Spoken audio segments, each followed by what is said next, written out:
நம்ம இன்னைக்கு மோர் குழம்பு எப்படி பண்ணுறதுன்னு பார்க்கலாம். அதுக்கு தேவையான காய்கள் வெள்ளை பூசணிக்காய், அதே மாதிரி சேம்பு கிழங்கு, அப்புறம் அரைக்கிறதுக்கு தேவையானது தேங்காய், பச்சை மிளகாய், மிளகு, அப்புறம் கருவேப்பிலை, வரமிளகா, ஜீரகம், மஞ்சத்தூள், வெந்தயம், கடுகு, உப்பு, எண்ணெய், அப்புறம் பாதி புளிப்பான தயிர். ரொம்ப புளிக்கக்கூடாது, கொஞ்சமாக தான் புளிச்சிருக்கணும் தயிர். இது எப்படி பண்ணுறதுன்னு பார்த்துக்கலாம். முதல்ல இந்த காய் வேக வைக்க தேவையான மசாலா அரைச்சிக்கலாம். ஒரு 4 பச்சை மிளகா, ஒரு ஸ்பூன் அளவுக்கு மிளகு,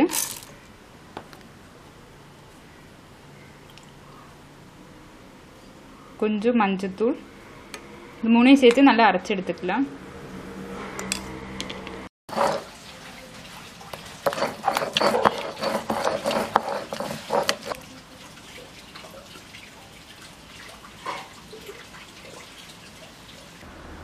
இந்த சேம்பு கிழங்கு எப்படி ரெடி பண்ணணும்னா, முதல்ல இந்த தோலை சித்திக்கலாம். வெள்ளை பூசணிக்காவும் சேம்பு கிழங்கும் நல்லா அறுத்து எடுத்துட்டோம்.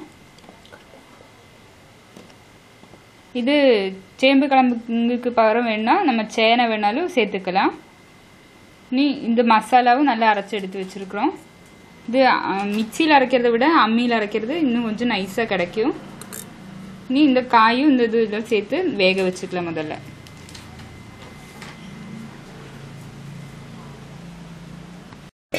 சேம்பு கிழங்கு, வெள்ளை பூசணிக்காய், இந்த அரைச்சி வச்ச தண்ணி,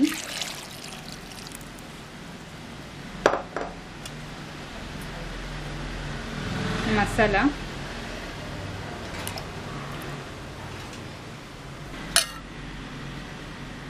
அப்புறம் குழம்புக்கு தேவையான தண்ணி.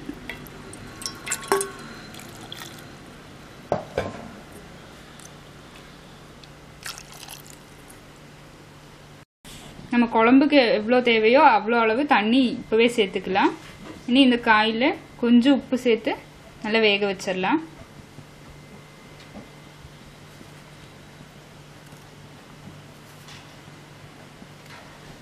இனி தேவை இருக்கும்போது உப்பு போட்டால் போதும்.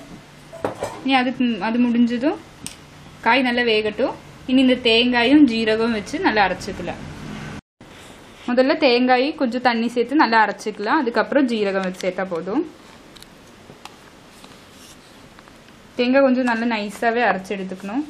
அப்போ தான் குழம்புக்கு டேஸ்ட் இருக்கும். அதே மாதிரி ரொம்ப காஞ்ச தேங்காயும் சேர்க்கக்கூடாது.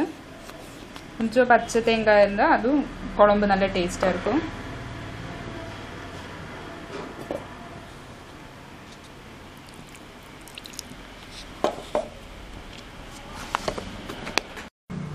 இதில் 1/2 ஸ்பூன் அளவுக்கு ஜீரகம் சேர்த்துக்கலாம்.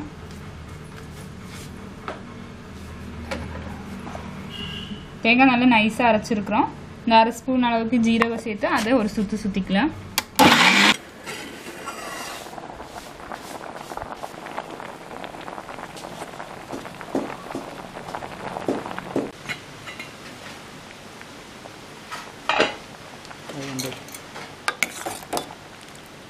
ஒரு 10 நிமிஷம் அளவுக்கு காய் நல்லா வெந்தாச்சு. இனி நம்ம இந்த தேங்காயை சேர்த்துக்கலாம். தேங்காயும் ஜீரகம் நம்ம அரைச்சி வச்சுருக்கிறோம். அது இந்த டைமில் நம்ம சேர்த்துக்கலாம். மிக்ஸ் பண்ணதுக்கப்புறம் கொஞ்சம் உப்பு நம்ம கொஞ்சம் முன்னாடி சேர்த்தோம். இனி தேவையான அளவு உப்பு சேர்த்துக்கலாம் இந்த டைமில்.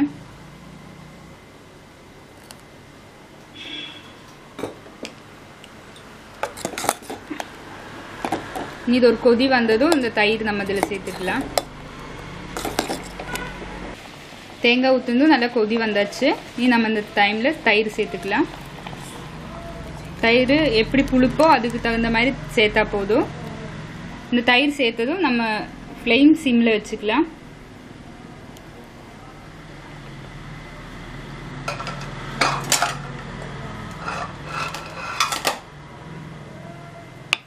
மிக்ஸ் பண்ணி விட்டுக்கலாம்.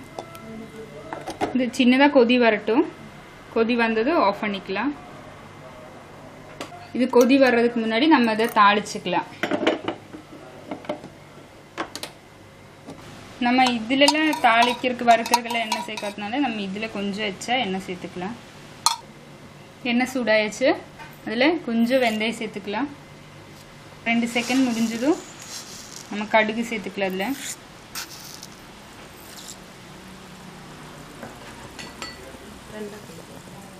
வரமிளகா 2 கிள்ளி போட்டுக்கலாம்.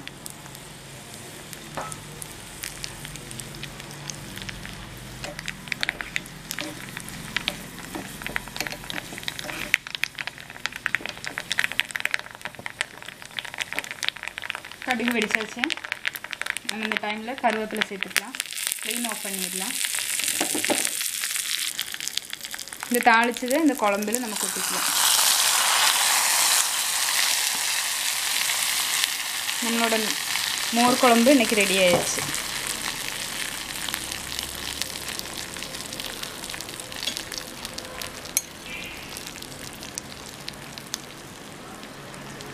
நீ ஃப்ளேம் ஆஃப் பண்ணிக்கலாம்.